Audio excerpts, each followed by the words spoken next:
Bret Hart's the best there is, the best there was, there ever will be. Bret, I love working with that guy. We just had instant chemistry.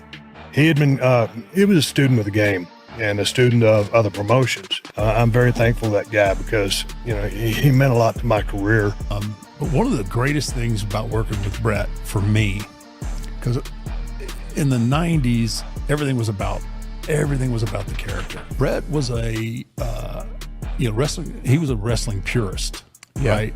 He wasn't real gimmicky.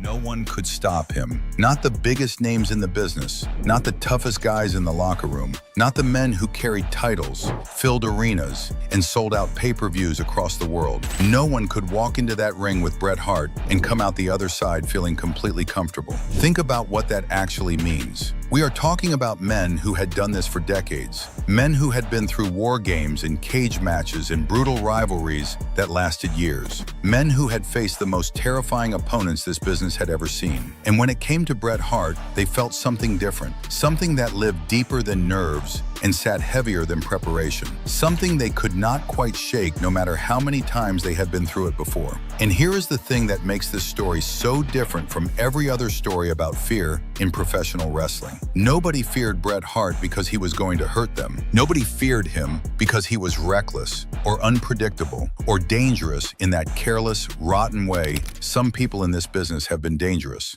No, they feared him because he was precise. They feared him because he was patient. They feared him because he knew exactly what he was doing every single second of every single match. And when you stepped into that ring with him, he would show the entire world exactly how good or how bad you really were. There was no hiding. There was no shortcut. There was no way to fake your way through it and hope nobody noticed. Bret Hart made the ring feel real in a business that was built on making things look real. And the difference between those two things, the difference between looking real and being real, was everything. That terrified people. It terrified legends. It terrified champions. It terrified men who had been in thousands of matches and thought they had seen everything the squared circle could throw at them. Professional wrestling in the 1980s was a world of big characters, loud personalities, and broader-than-life performances. It worked. It drew enormous crowds. It created some of the most beloved figures in the history of popular entertainment. But it also allowed people to succeed on charisma and character, even when the craft underneath was not as strong as it could be. Then the 1990s arrived. The business started to shift. Audiences started wanting something different. They wanted to feel the stakes. They wanted the ring to feel like a place where something real was happening, not just something theatrical. And at the center of that shift, standing taller than anyone else in terms of what the new standard looked like, was Bret Hart. He was not just a great wrestler in a new era. He was the definition of what the new era demanded. Quick thing before we go any further. If you are enjoying this,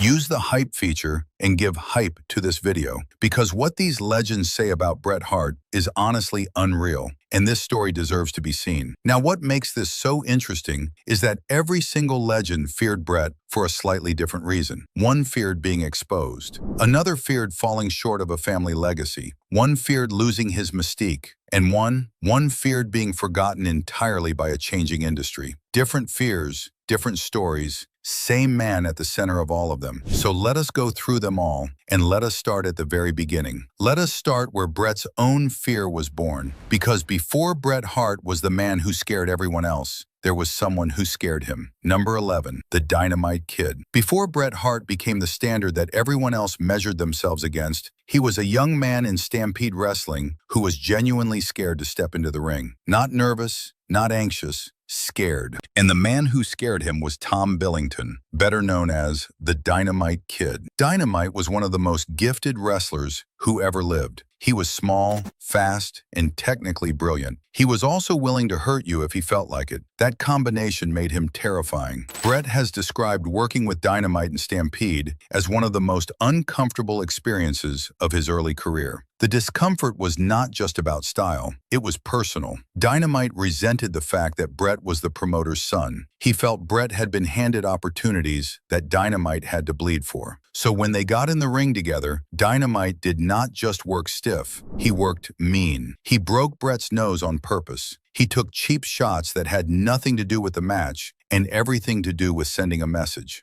Brett has been clear about this. He said Dynamite purposely broke his nose and took a lot of cheap shots. And yet, even through all of that, Brett had a complicated kind of respect for him. He understood that Dynamite was a small guy trying to hold his ground in a brutal world. The fear Brett felt for Dynamite was very real. It was the fear of a man who could not be controlled, a man who had genius in his hands but something dark in his heart. Ross Hart, Brett's brother, confirmed that Brett was very uncomfortable with Dynamite because of his willingness to genuinely hurt people inside that ring. But here is the second part of this story that matters so much. That experience did not break Brett, it built him. He learned what it felt like to be on the receiving end of a worker who did not care about your safety. He learned what real fear in a wrestling ring felt like. And he decided that when he became the standard, he was going to use his precision to protect people, not destroy them. He wanted to create the same look and feel of stiffness he learned from Dynamite, without the cruelty behind it. Dynamite taught Brett the dark side of the craft early,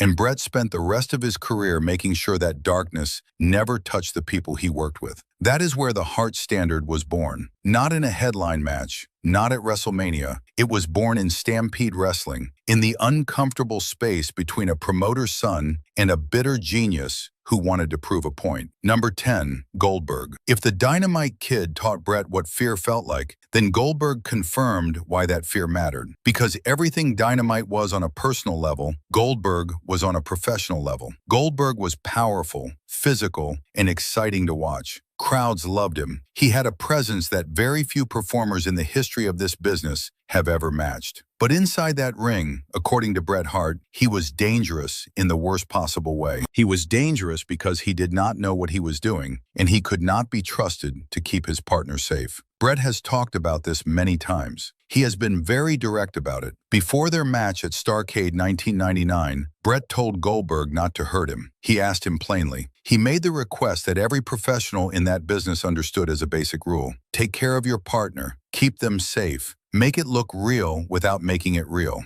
Goldberg, whether through inexperience or carelessness, or simply not understanding what that covenant meant, did not hold up his end. A vicious kick to the head gave Bret a concussion that he would not fully understand the extent of for weeks. He walked around with a pounding head and what he believes was a brain bleed that eventually played a role in his stroke in 2002. Bret has called Goldberg a gorilla who slams guys through the mat and ignores safety advice. That is not a small thing to say. That is Bret Hart, one of the most respected voices the industry has ever produced, saying that a man he worked with represented everything he stood against. Because for Bret, wrestling was not just about looking tough or drawing money or getting cheers. It was about the promise you made to the person across from you, the promise that you would push them, challenge them, and make it look as real as possible, but you would bring them home safe. Goldberg broke that promise, and the consequences were catastrophic. Bret's career was effectively ended. The man who spent his life protecting everyone he worked with was taken out by someone who could not or would not respect the craft the way Bret did. Number 9, Booker T. Booker T came from a different world than Bret Hart. He came up in a different style, a different era, a different part of the business. But when Booker talked about Bret Hart, he did not hesitate. He was clear. He said Bret was the better wrestler. Full stop, no debate. And that respect came from something very specific. Booker understood ring psychology. He understood that a match is not just a series of moves. It is a story. It has a beginning, a middle, and an end. It has pacing and emotion and purpose. And Booker recognized that Bret operated at a level of ring psychology that very few people in the history of this business have ever touched. The pressure Booker described was the pressure of precision. Bret would not accept lazy work. He would not accept embarrassing punches or sloppy strikes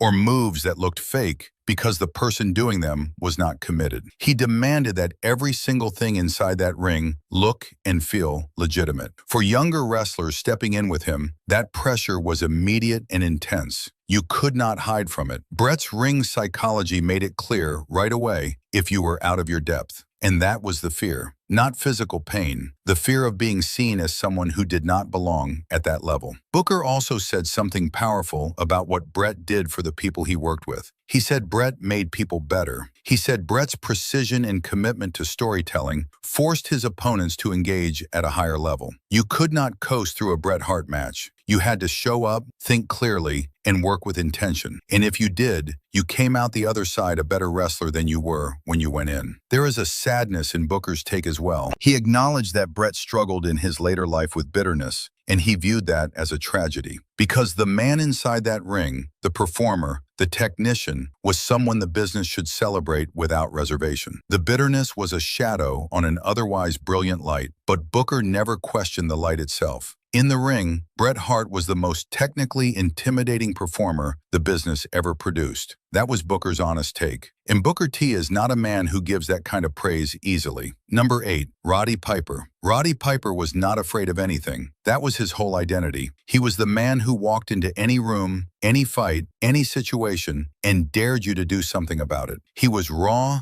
confrontational, and fearless in a way that very few people in the history of this business have ever matched. So when you find out that Roddy Piper was scared to wrestle Bret Hart, it stops you cold. Not physically scared, not worried about getting hurt, but scared in a way that might actually be more revealing. Piper initially did not want to wrestle Bret at WrestleMania 8, and the reason was not ego. The reason was respect. He had too much respect for the Hart family. He did not want to get into the ring with Bret Hart and fall short. He was afraid that the match would reflect badly on him, that he would not be able to deliver at the level Bret deserved. That fear tells you something extraordinary about what Bret Hart meant to the people around him. Here was one of the most confident, most decorated, most beloved personalities in the history of this business, and he was worried about not being good enough for Bret Hart. Bret persisted. He kept pushing for the match, and eventually Piper agreed. And what happened at WrestleMania 8 was something nobody expected. The match was remarkable. It had emotion, drama, and a finish that felt completely real. Piper took a clean defeat, something that had never happened to him in the WWF before. He let Bret pin him clean. And he did it because the story demanded it, and because Bret had earned that kind of respect. In a later shoot interview,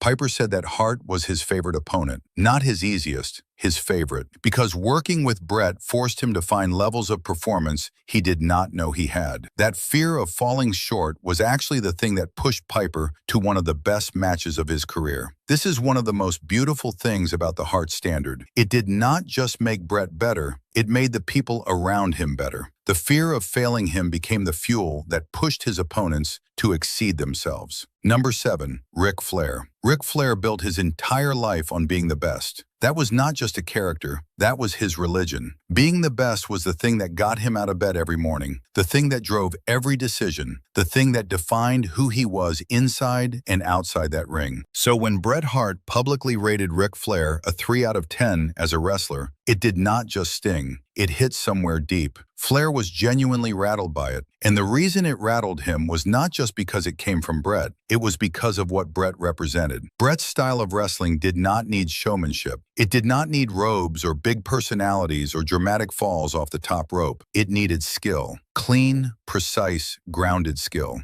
Every movement had a purpose. Every hold made sense. And Flair's style, which was built on volume and theater and a larger-than-life personality, looked different next to that. It looked flashier. And flash, when held up against pure technical skill, can sometimes look like a substitute for the real thing. Flair feared what Bret represented on a generational level. He feared the shift. The 1980s were the era of big personalities, wild characters, and entertainment first. The 1990s were moving towards something grounded, something that felt more like sport. And Bret Hart was the clearest symbol of that shift. Flair had dominated the business by being the most compelling personality in the room. What happened when the room stopped caring about personality and started caring about craft? What happened when fans started rewarding precision over spectacle? Flair's fear was an identity fear. His entire legacy was built on a style of wrestling that Bret Hart, without ever saying a word about it, was quietly making look outdated. Not through malice, not through any deliberate attack on Flair, just by being himself and being excellent at it. That is a terrifying kind of competition. You cannot fight it with a promo. You cannot answer it with a flashier robe or a louder crowd pop. You can only answer it by being better. And for Flair, the honest answer to that question was uncomfortable. Flair admitted that Hart was a great worker and a master technician. He acknowledged Hart's criticism that he was repetitious. And whether he liked hearing it or not, the words came from someone whose opinion carried genuine weight in every locker room on earth. That 3 out of 10 rating was not just an insult, it was a signal that the measuring stick had changed, and Flair was being measured against a new standard he had not built his career around. Bret did not do things for show.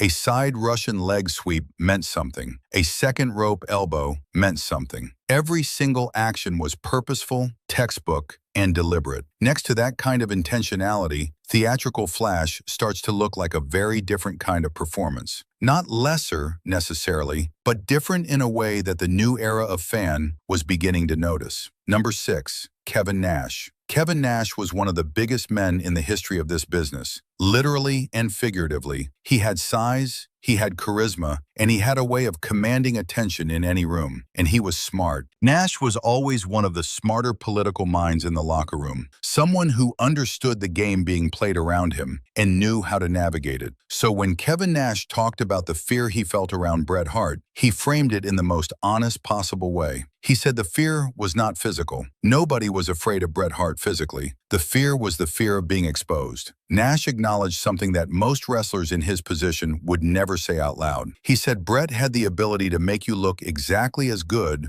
or exactly as bad as you actually were. Think about what that means for a big man. For someone like Nash, whose gifts were size and presence more than technical precision, the idea of sharing a ring with someone who could strip all of that away and show the audience the truth underneath was genuinely uncomfortable. Bret's style of wrestling was what Nash called technical honesty. Bret was not going to cover for you. He was not going to do the heavy lifting while you held on. He was going to force you to meet him at a level of athletic legitimacy. And if you could not get there, the audience was going to see it. That is a brutal standard. Nash also noted that Bret viewed wrestling as a sport, not entertainment, a sport. And that distinction mattered because it meant Bret brought a competitive seriousness to every match that transformed the entire experience. You could not treat a Bret Hart match like a performance. You had to treat it like a contest. For Nash, that was the discomfort. He could play the game of entertainment with the best of them, but a genuine athletic contest, one where your technical skill was going to be measured and displayed honestly for the entire world, that was a different challenge. Nash has said that his best matches came when he was pushed to that level, and he has acknowledged that Bret pushed him there in a way very few people ever could. Number 5, Triple H. Triple H was always ambitious. That is not a criticism, it is simply true. He understood the business, he understood politics, and he understood that making it to the top of professional wrestling required navigating a very complicated set of relationships. And one of the most complicated relationships to navigate in the WWF locker room during the mid-1990s was the one that involved Bret Hart. Because Bret was not just a great wrestler, Bret was a standard. He was the measure by which everything else in that locker room was judged.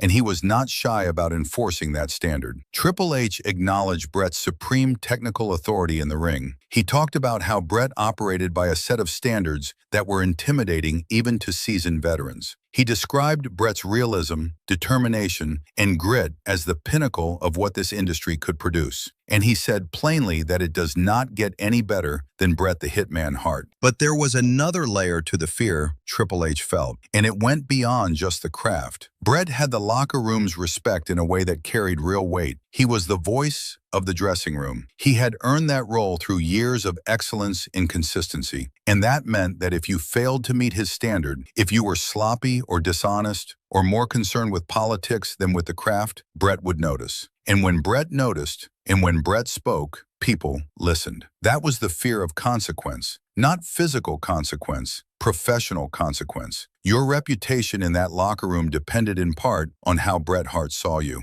If he respected you, that respect meant something. If he did not, that was also something people would notice. Triple H understood that navigating the world around Bret Hart meant being very careful. You had to bring your work. You had to bring your commitment, because Bret's insistence on realism was a professional weapon. It made it impossible for anyone to hide behind entertainment or showmanship or political maneuvering. When you were in that ring with Bret Hart, only the craft mattered. And Triple H, to his credit, rose to meet that. Number 4, Shawn Michaels. If there was one rivalry in the history of professional wrestling that truly defined what it means to fear someone as a competitor, it was Shawn Michaels and Bret Hart. Not fear in a dangerous way, fear in the way that only happens between two people who are so close in ability and so aware of that closeness that every match becomes a question of which one of them is truly the best. Shawn Michaels has admitted that the standard Bret set in the ring was something he felt constantly pressing against him. It was not a one-time challenge. It was an ongoing pressure, a quiet, relentless reminder that there was someone out there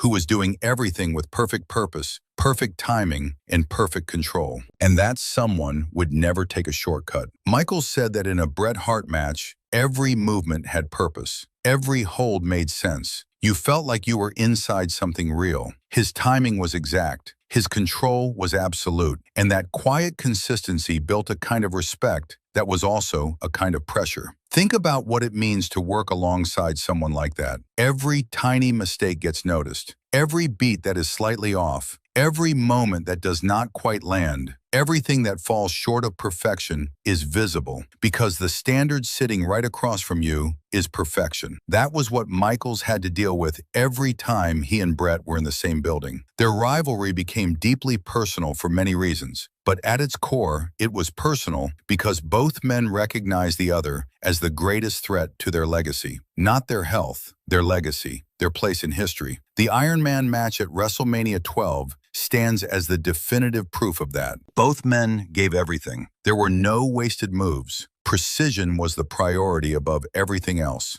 And even at the height of their personal animosity, even when their relationship had completely broken down outside the ring, the fear of not meeting the technical standard that Bret personified kept the performance at the highest possible level. That is a remarkable thing. Their rivalry was not powered by friendship or mutual admiration. It was powered by the refusal to let the other one be better. And Bret Hart's standard was so high that it forced Shawn Michaels to produce some of the greatest work of his career. Number 3, The Undertaker. The Undertaker does not praise people easily. If you want to understand who the most respected performers in the history of professional wrestling are, one of the best things you can do is listen to The Undertaker, because he does not give compliments as a habit. He gives them when they are earned. So when The Undertaker identified Bret Hart as his toughest challenge on a pure wrestling level, it carried enormous weight. Not his toughest character to deal with, not his most difficult backstage situation, his toughest challenge in the ring on a pure wrestling level. The fear or professional trepidation The Undertaker felt was rooted in something very specific. Bret had the ability to strip away the mystique. The Undertaker's entire career was built around a character, an atmosphere, a supernatural presence that transformed every match into something more than just a contest. That presence was his greatest weapon, and Bret Hart could neutralize it, not through disrespect, through craft. Bret's approach was to get an opponent on the mat and tell a technical story. And when that opponent was The Undertaker, what the audience got was something they had never seen before. A version of the dead man that was not relying on atmosphere or character. A version that was actually wrestling. Being forced to legitimately wrestle rather than lean on the trappings of one of the most iconic characters this business ever created was uncomfortable for The Undertaker. His words confirm it. He said Bret brought something out of him that a lot of people never got to see. That is not a complaint. That is an acknowledgement of something powerful. Bret made The Undertaker show a side of himself that the character rarely allowed. There is also something striking about the physical reality of their matches. Fellow wrestlers noted that The Undertaker, a man who famously never showed pain to anyone, seemed to be in genuine pain when locked in Bret's sharpshooter. A man who had built his entire persona around showing no vulnerability was visibly struggling in that submission hold. That is a testament to what Bret could do. He could make even the most protected character in the business look human, not diminished, human. And that is actually more impressive. The Undertaker also respected Bret as a leader. Bret wrote The Undertaker a letter after his departure from the WWF. urging him to take on the role of voice of the dressing room. That level of trust and respect between two men of that stature says everything about the relationship they had. Number 2, Steve Austin. There is a version of Steve Austin that never happens without Bret Hart. That is not a dramatic statement. That is simply true. Austin has said it himself, repeatedly and without hesitation. He has said that Bret Hart put him on the map, that their match at WrestleMania 13 was the turning point of his entire career. And when you understand the fear that powered that moment, you understand why it became so iconic. Austin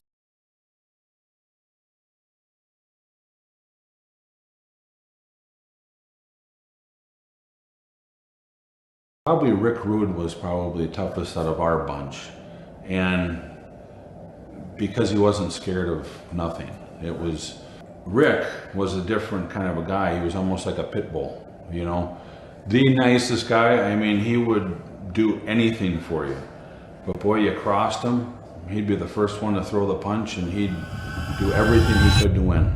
No one could stop him, and that terrified some of the biggest names in wrestling history. Rick Rude was not just another heel playing mind games on television. He was not just another tough guy putting on an act for the cameras. When WWE legends sit down and talk about the men they truly feared, the men who commanded genuine respect behind the curtain, one name comes up again and again: Rick Rude. The fear was not rooted in backstage politics or championship opportunities. It was not about who had Vince McMahon's ear or who was next in line for a title shot. It was something deeper, something far more real. But here is what makes Rick Rude's story truly remarkable, what separates him from every other intimidating figure in wrestling history. The fear he inspired was never about senseless bullying or creating chaos for its own sake. It was about respect. It was about enforcing boundaries that kept people safe. It was about a man who lived by an old code of honor in a business that was rapidly changing, and who stood by his friends no matter what it cost him personally. So how did a flamboyant, preening,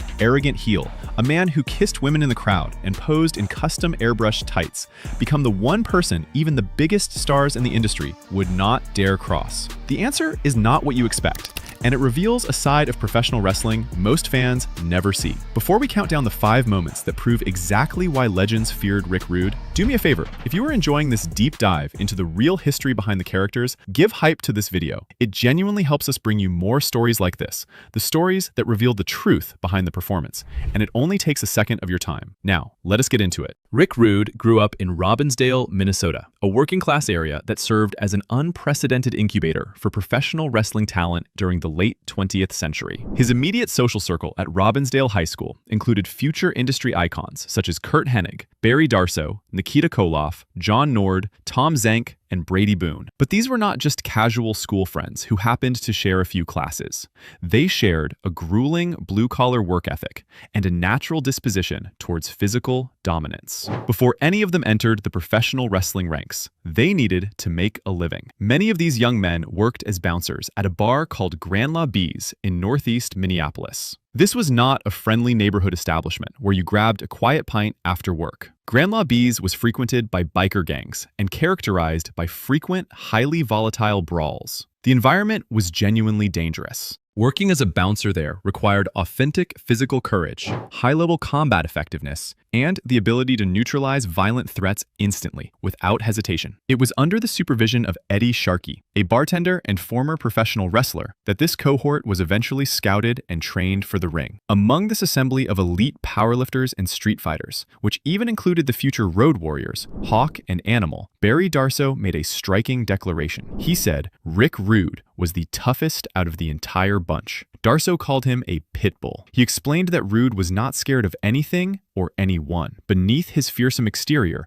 Rude was genuinely one of the nicest people you could meet. But if you crossed him, if you violated his boundaries or disrespected him, he would be the first one to throw a punch. Rude was also a Golden Gloves boxer with genuine technical striking ability and a world-class competitive arm wrestler. His physical toughness was not manufactured for television. It was forged in the bars and streets of Minnesota, tested in real-world confrontations, long before he ever stepped into a wrestling ring or performed in front of a single paying customer. Number 5. On November 9th, 1997, at the Molson Center in Montreal, Quebec, the wrestling world witnessed one of the most controversial and shocking moments in history. Vince McMahon double-crossed WWE champion Bret Hart during the main event of Survivor Series, ordering the referee to ring the bell early and strip Hart of the title. The backstage area erupted into chaos. Hart, betrayed and furious, returned to his dressing room. McMahon, flanked by his enforcers, including Gerald Briscoe and Sergeant Slaughter, marched down the hallway to confront him. But Rick Rude was already inside that dressing room. On television, Rude was a member of D-Generation X, aligned with Shawn Michaels and Triple H. But in real life, his loyalty belonged to Bret Hart. When McMahon's security team arrived at the door, Rude stood guard and refused to move. Hart later said that Rude would not flinch for money or anything else. Rude's physical presence blocked the enforcers, allowing Hart to confront McMahon directly and knock him out with one punch. Hart remembered Rude as a great family man who never took his wedding ring off, taping it with white tape when he wrestled. After the fight, Rude knew WCW President Eric Bischoff would doubt the story, suspecting it was a setup. So Rude called Bischoff from the locker room to confirm it was real. Because Rude worked for WWE on a pay-per-appearance basis, he resigned immediately in protest. On November 17, 1997, Rude appeared on both WWE Raw, which was pre-taped, and WCW Nitro, which was live, on the same night. This loyalty, this willingness to walk away from money to stand by a friend, showed the honor code that made Rude both feared and respected. Number 4. In late 1992, during a WCW television taping loop in Stone Mountain, Georgia, Rick Rude was holding court in the dressing room, surrounded by other wrestlers. He was talking about his lifelong best friend, Curt Hennig, and boasting that Hennig, a highly decorated amateur wrestler with legitimate credentials, could not turn or pin him when they grappled. Eric Watts, a rookie performer and the son of WCW's head booker, Bill Watts, was sitting nearby. Exhausted after a 10-day tour and frustrated by what he saw as Rude's arrogant tone, Watts made a sarcastic comment as he walked past. He said, "Hey, Hennig must suck as a wrestler then." The locker room went silent. Rude, fiercely protective of his best friend's reputation, got in Watts' face and demanded to know what he meant. Watts recalled thinking that if Rude got any closer, he would get into his hips and rip his head off. The confrontation escalated into a legitimate shoot wrestling match on the locker room floor. The reigning WCW World Heavyweight Champion refereed it. Watts, who had a collegiate amateur wrestling background, claimed he managed to flip from the referee's position and turn Rude onto his back. Rude was furious and accused Watts of cheating. But here is what matters. Once the physical conflict was resolved, Rude demonstrated his maturity. He bypassed his political issues with Bill Watts, took Eric under his wing, and became one of his primary mentors. He taught him the psychological nuances of the business. This was not a bully. This was a man who would fight to defend his friends, then turn around and help you grow. The fear Rude inspired came with a lesson attached. Number 3. Buff Bagwell openly admitted that of all the competitors he faced in his career, spanning years and dozens of opponents, Rick Rude was the single individual he feared most. Bagwell described a persistent, gnawing anxiety,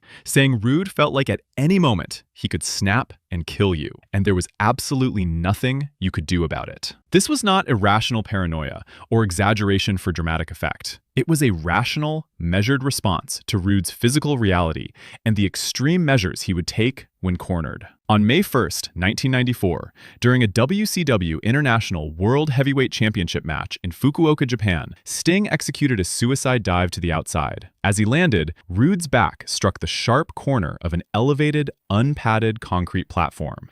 The impact tore 2 vertebrae, a catastrophic, career-ending spine injury. Rude gritted his teeth, finished the match, won the championship, and then collapsed backstage. WCW terminated his contract, leaving him financially vulnerable.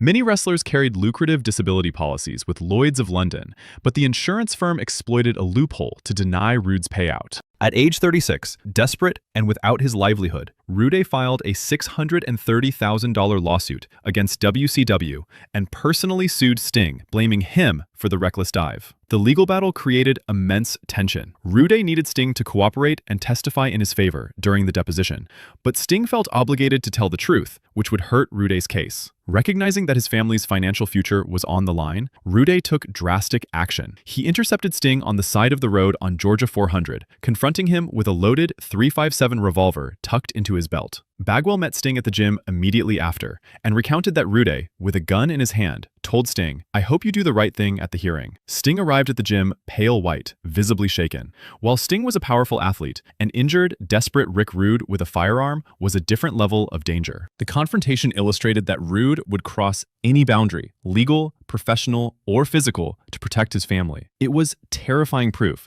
of how far he would go when backed into a corner. Number 2, the 1988 rivalry between Rick Rude and Jake the Snake Roberts started as a storyline, but it bled into genuine, dangerous backstage tension. Rude, executing his standard post-match heel routine, selected a woman from the crowd for a forced kiss. Unaware she was Jake Roberts' real-life wife, Cheryl, Rude was met with a violent slap that reportedly ruptured his eardrum. Rude reacted with real fury, grabbing her wrist and berating her on the microphone before Roberts rushed the ring. To escalate the program, Vince McMahon allowed Rude to wear custom airbrushed tights with Cheryl's face stenciled directly across his crotch. The visual provoked genuine anger from both Jake and Cheryl Roberts. Roberts recalled that throughout the feud, the backstage atmosphere was wound pretty tight. He said Rude was dangerous, and he was sure that was why Hulk Hogan never worked with him. But Rude's legend grew even more during this period because of an incident outside the ring. Rude was in a parking lot when he saw 2 men beating up a third person he thought was a friend. He rushed to help, only for the victim to stand up and join the other 2 men in a coordinated 3-on-1 assault. They broke Rude's heavy gold jewelry, including a massive gold chain with an anchor valued at approximately $5,000. They split his face open and left him bleeding in the parking lot. Despite the severe injuries and the betrayal of the setup, Rude fought like a beast. Number 1, the story that best explains why legends feared Rick Rude involves the biggest star in wrestling history, Hulk Hogan. Between 1989 and 1990, Rick Rude engaged in a legendary televised feud with the Ultimate Warrior. The Warrior was notoriously difficult to work with. He had severely limited technical skills, fiercely protected his character, and worked with an incredibly stiff, reckless style. He frequently injured opponents by executing high-impact maneuvers like running clotheslines without looking or controlling his force. The initial flashpoint occurred during a lumberjack match in Texas, most likely in El Paso on January 16, 1989. Warrior ran off the ropes at full speed and clotheslined Rude directly across the mouth, a recurring pattern of negligence. Bushwhacker Luke Williams witnessed what happened next. Rude, drawing on his Golden Gloves boxing training, delivered a single, perfectly calibrated punch. Warrior staggered backwards, sat on his backside with his head leaning on the second rope. Following this incident, Warrior exercised far greater caution with his clotheslines. But the tension continued to escalate. On August 24, 1990, at the Savannah Civic Center in Georgia, just 3 days before their steel cage match for the WWE Championship at SummerSlam, the situation reached its breaking point. After a series of dangerously stiff, unpulled shots during house show matches, Rude confronted Warrior backstage. When Warrior responded with his typical dismissive attitude, Rude delivered a single, devastating punch that knocked Warrior completely cold. Multiple eyewitnesses, including Demolition Smash and Bushwhacker Luke, confirmed the story. Hulk Hogan, the undisputed franchise player of WWE, closely monitored locker room dynamics to protect his physical safety and creative positioning. Following Rude's systematic dismantling of the Ultimate Warrior, Hogan made a calculated decision. He refused to ever enter a meaningful, televised program with Rick Rude. According to Ric Flair and Eric Bischoff, Hogan's avoidance was entirely motivated by fear of Rude's real-life toughness and unpredictable temper. Ric Flair repeatedly told the story of Rude beating up Warrior to explain Hogan's actions. Flair said Hogan would not work with Rick, that Rude had beaten up Warrior badly in the locker room, and that just sent a message. Flair recalled Hogan's private nickname for Rude. He called him the Tasmanian Devil. Despite Rude being positioned as one of the company's premier drawing heels from 1987 to 1990, and Hogan acting as the dominant champion, the two never had a single major televised singles match during their 3 concurrent years in WWE. The avoidance persisted in WCW, where Hogan's contract granted him immense creative control. Bischoff discussed the challenges of signing Hogan in 1994, noting that Hogan refused to get in the ring with anybody he did not fully trust to protect his presentation. He explicitly blacklisted physical powerhouses like Big Van Vader and Rick Rude. One of the potentially greatest box office feuds of the Monday Night War era was entirely prevented by Hogan's self-preservation instincts. The biggest star in wrestling, a man billed at 6 feet 7 inches and 302 pounds, avoided a program with Rick Rude because he knew the difference between a performance and real danger. That tells you everything. The fear that Rick Rude commanded throughout his career was not the product of theatrical bullying or empty threats designed for television. It was the logical, inevitable result of a highly disciplined, physically elite athlete enforcing a rigid, traditional code of respect in a rapidly changing industry that was losing touch with its roots. Rude represents the rare performer who successfully maintained absolute physical legitimacy whilst simultaneously performing a highly flamboyant, cosmetic character. His boundary setting acted as a genuinely positive force for backstage safety, forcing reckless performers to respect their colleagues' physical well-being and protecting wrestlers from unnecessary injury. His unyielding personal honor ensured that when the industry's most powerful corporate figures attempted to compromise his peers or violate their trust, there was a quiet, immovable enforcer standing at the dressing room door to guarantee justice and fairness. The legends of the Golden Era feared Rick Rude because they recognized, truly understood, that his character was a carefully crafted performance, but his capacity for real-world toughness, his absolute loyalty to his peers and friends, and his willingness to defend his dignity at any cost were entirely, authentically real. He remains remembered not merely as a master of heel psychology and character work, but as one of the last true enforcers of professional wrestling. If you found this story as compelling as we did, make sure to like, subscribe, and drop a comment below with your favorite Rick Rude moments. Thanks for watching. He was very protective of Elizabeth. Very protective of Liz, very much almost smothered her. But Liz seemed to be attracted to those type of guys, and they had a great relationship until, you know, the end. And of course, Liz broke Macho's heart. But it went full circle because then after a few years, Liz wanted to come back, but Macho wouldn't have her. And we all knew that Randy was going to be, he's a star, great name identity. So, I didn't get along with him, but that don't mean nothing. Don't mean a thing other than we had different philosophies, and he was a little bit of a bully and unpredictable. And maybe that's what made him a star. If it did, more power to him.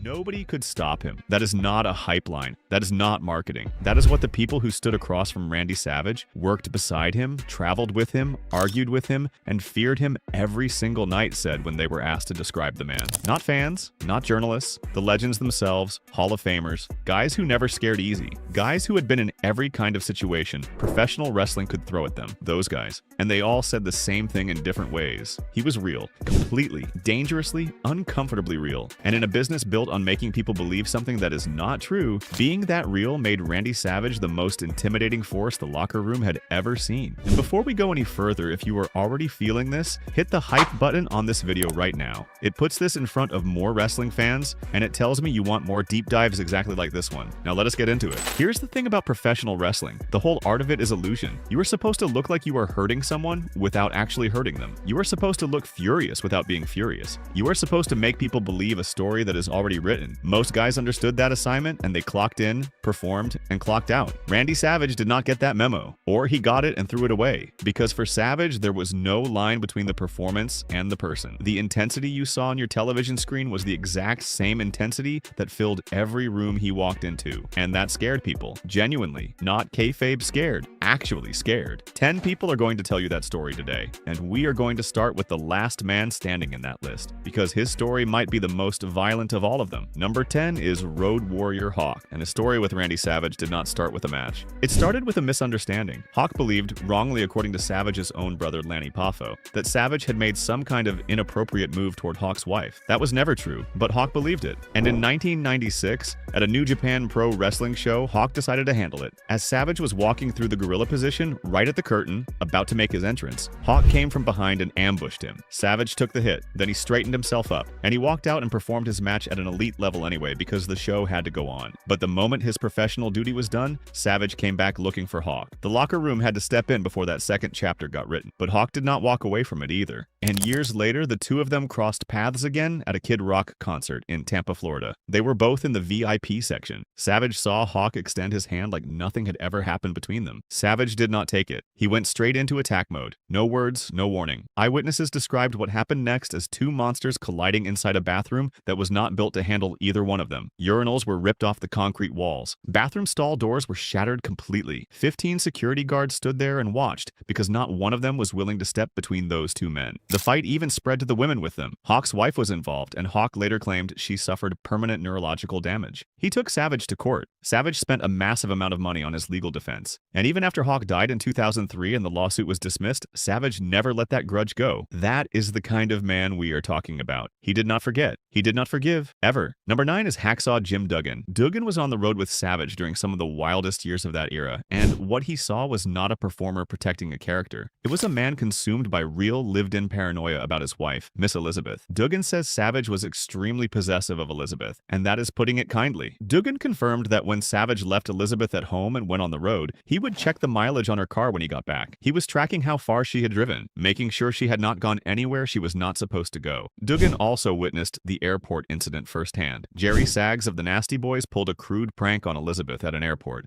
and Savage's response was not a conversation or a warning. He pulled Elizabeth off the European tour and flew her back across the Atlantic immediately. The prank cost her the rest of the trip. That is how seriously Savage guarded her. Number 8 is Ric Flair. The Nature Boy has been in the ring with everyone. He has handled pressure, heat, and high-stakes moments better than almost anyone in the history of the business. And he will tell you straight that Randy Savage genuinely terrified him on at least one occasion. It happened during Savage's divorce from Miss Elizabeth in 1992. Savage was in a dark place. The marriage was ending. He was carrying that weight every night. And during a live event in Vancouver, British Columbia, while they were in the middle of a match, Flair thought it would be funny to make a joke. He looked at Savage and said 4 words. Now she's got half. He was talking about the divorce settlement. Savage's face changed instantly. Flair said later that the look that came across Savage's face convinced him he was in real danger of being killed inside that ring. He thought Savage might actually hurt him. That is what a joke cost you around Randy Savage when he was already on edge. Number 7 is George the Animal Steele. Steele feuded with Savage for years, mostly over the relationship with Elizabeth, and he confirmed for anyone who ever wondered that what you saw on television was not acting. Savage's jealousy was real. Elizabeth was not just a manager to him. She was the center of everything he protected and the one thing he would never negotiate on. Steele said Savage was the most intense person he had ever encountered in that locker room, which is saying something, because Steele had been around some of the most intense men in the history of the industry. And the intensity was not just about Elizabeth, it was about control. When Steele once offered some critical feedback after a match, trying to help, Savage did not say thank you. He pushed Steele in the chest 3 times. He was not interested in criticism. His way was the way, and anyone who suggested otherwise was going to feel that message physically. Number 6 is Ricky Steamboat, and this is where we start to understand how Savage's intensity was not just personal paranoia, it was professional obsession. When Savage was preparing for his match against Steamboat at WrestleMania 3 in 1987, he did not walk into a meeting and talk it through the way most wrestlers did at the time. He showed up with a spiral-bound notebook. Inside that notebook was a move-by-move breakdown of the entire match. Every step planned out, every transition mapped. Steamboat later said they got up to step 285. Savage expected Steamboat to memorize every page of that notebook, and then he would quiz him on it randomly in the days leading up to the event. He would call out a step number and expect Steamboat to know exactly what came next. Any deviation from the plan was not treated as improvisation. It was treated as a betrayal of the work. Some legends like Steve Austin and William Regal later said the match felt too rehearsed, that it lacked organic storytelling. But the result of all that rehearsal was a 5-star match that is still talked about as one of the greatest in WrestleMania history. It set a new standard for speed, athleticism, and technical execution that the whole industry had to catch up to. Number 5 is Ted DiBiase. The $1 Million Man sat across from Savage twice in one night at WrestleMania 4 in 1988. And by the time they got to the tournament final, DiBiase was already worn down from earlier matches. Savage did not care. He brought the same frantic, relentless pace to that final match that he brought to everything. DiBiase was run completely ragged. There was no slowing down, no coasting, no taking a moment to breathe. Savage demanded full output from bell to bell, and if you could not match it, you looked like you did not belong on the same stage. DiBiase also described the locker room culture of that era better than almost anyone. He called it like a pirate ship, and he said that when you bring your wife onto a pirate ship, everybody feels it. He was talking about what it was like for Savage to travel with Elizabeth in that environment. Every man on that roster knew how serious Savage was about her, and that made every interaction, even an accidental one, feel like a potential explosion. Number 4 is Jim Ross. Good old JR has covered more wrestling than almost any any announcer alive. He has been in high-pressure situations his entire career in front of massive crowds at the biggest events in the world, and he will openly tell you that Randy Savage made him fear for his physical safety. It happened in 1993. Savage had stepped back from full-time wrestling and was working in a commentary role. At some point during a broadcast, a commercial break was called, and Savage believed that Jim Ross had made that call deliberately to cut off one of his segments. He believed Ross was burying him, so Savage found Ross in a TV studio and cornered him. He trapped him in the room and screamed at him, reading him the full riot act. Ross said his mouth went dry. He genuinely thought he was about to get hit. The only reason it did not escalate further was because Gorilla Monsoon walked in and used his size and his authority to shut it down. Ross later described working with Savage as miserable at times, stressful, paranoid, and daunting. That was not a character he was talking about. That was a person. Number 3 is Brutus Beefcake. Beefcake was one of the closest people to Savage during the peak years, and he watched what happened with Elizabeth every single night from close range. He confirmed that Savage locked Elizabeth inside locker rooms at events. She would sit there alone while the show went on outside. Savage did not want anyone speaking to her, looking at her, or being near her. Beefcake said it was so extreme that the boys started treating it as a running joke among themselves, something they whispered about quietly. But they all knew Savage was dead serious. It was not a joke to him. Beefcake also noted that Lance Storm, after working a storyline that involved his own wife, once said in a tweet that he did an angle with his wife one time, and he does not have that wife anymore. That one line says more about the culture Savage helped create around protecting personal life in wrestling than any long explanation could. Savage lived it harder than anyone. Number 2 is Jake the Snake Roberts. In late 1991, Savage and Roberts were building toward one of the most controversial angles in WWF history. The plan called for Roberts to unleash his live King Cobra on a restrained Savage during a television segment. But before Savage would agree to any of it, he pulled Roberts aside in the locker room. And what happened next was not a conversation between two performers working out the logistics of a stunt. It was a confrontation between a man who trusted no one and another man who suddenly realized how real that distrust was. Savage got in Roberts' face, fist clenched, and delivered an ultimatum. He said if Roberts would not let the snake bite him first to prove it was safe, they were going to fight right there, right then. Not a work, not kayfabe, an actual fight. Roberts looked at Savage's face and understood completely that this was not posturing. So he sat down, pressed the cobra against his leg and let it bite him and chew on him to prove there was no real venom risk. And even after the snake let go, Savage was not satisfied. He made Roberts sit there in silence for 30 minutes, while Savage watched him, looking for any sign of a delayed reaction. Only when Roberts showed no symptoms at all did Savage agree to move forward with the segment. The irony of what followed is almost impossible to believe. When the cobra bit Savage on live television during the actual broadcast, it latched onto his arm and refused to let go for over a minute. The audience watched it happen in real time. Roberts struggled to pry it off while Savage stayed pinned. 5 days later, Savage was rushed to the hospital with a severe bacterial infection and a fever of 104 degrees. The snake had been devenomized, which meant the bite itself was not the danger. The bacteria in its mouth was. Savage's arms swelled badly. He was put on antibiotics and kept under watch. And 12 days after the incident, the snake itself died. Savage joked afterward that maybe his own blood had been the more toxic of the two. His paranoia had been vindicated in the worst possible way. The danger he feared was real, and even knowing that, he still did the segment anyway because the show always came first. Number 1 is Hulk Hogan, the biggest star in the history of the company. The man who put professional wrestling on mainstream television. The guy who headlined the biggest events in the world without blinking. And Randy Savage genuinely frightened him. During the Mega Powers era, Savage and Hogan were the most successful tag team in the WWF. They were printing money together, but behind the scenes, every single day was a negotiation with Savage's suspicion. Hogan admitted that when Savage would get in his face during a backstage argument, he would get so close, finger pointing, that Hogan was convinced at any moment that finger was going to go straight into his eye. He said Savage used to freak him out, not annoy him, not frustrate him, freak him out. And those arguments were not rare. They were constant, because Savage was convinced that Hogan had real-life feelings for Elizabeth. That suspicion never went away. It boiled over during a live event in Paris, France. Hogan helped Elizabeth climb into the ring. Just a standard, helpful gesture that any decent human being would do without thinking twice. Nothing more. Savage saw it from across the ring and exploded. The argument that started in that moment did not stop when the bell rang. Both men carried that genuine, red-hot heat through the entire match, performing for a live crowd in another country while a real fight was brewing underneath every single move. And when the match ended and they got to the backstage situation nearly turned into an actual physical confrontation. People had to step in. Hogan walked away from that night, shaken in a way that a fake argument never would have left him. And that is the whole picture. That is the truth about Randy Savage. The fear he created was not an accident. It was not a side effect. It was the direct result of a man who refused to perform halfway, refused to protect himself emotionally, refused to separate his personal life from his professional one, and refused to let anyone else take shortcuts either. His notebook at WrestleMania 3 was not just preparation. It was a statement that this match would be perfect or it would not happen. His obsession with Elizabeth was not just possessiveness. It was the same total commitment applied to his personal world that he applied to everything else. His confrontations with Hogan, Roberts, Ross, Flair, Hawk, and the rest were not temper tantrums. They were a man enforcing his standards by the only means he knew. The modern wrestling you watch today, where matches are mapped out in careful detail, where producers walk talent through sequences before they step through the curtain, where athletic execution is treated as a craft rather than an improvisation, that world evolved toward what Savage was already building in a spiral-bound notebook in 1987. He was ahead of everybody. Nobody wanted to admit it at the time. The notebook was just the beginning. In an industry built entirely on illusion, Randy Savage was entirely real. He was not playing a character who cared. He actually cared about every match, every step, every person near Elizabeth, and every perceived slight. And that is exactly why nobody could stop him. If this hit different, drop a like on this video, subscribe so you do not miss the next one, and drop your favorite Savage match or your own Savage story in the comments below. We read all of them.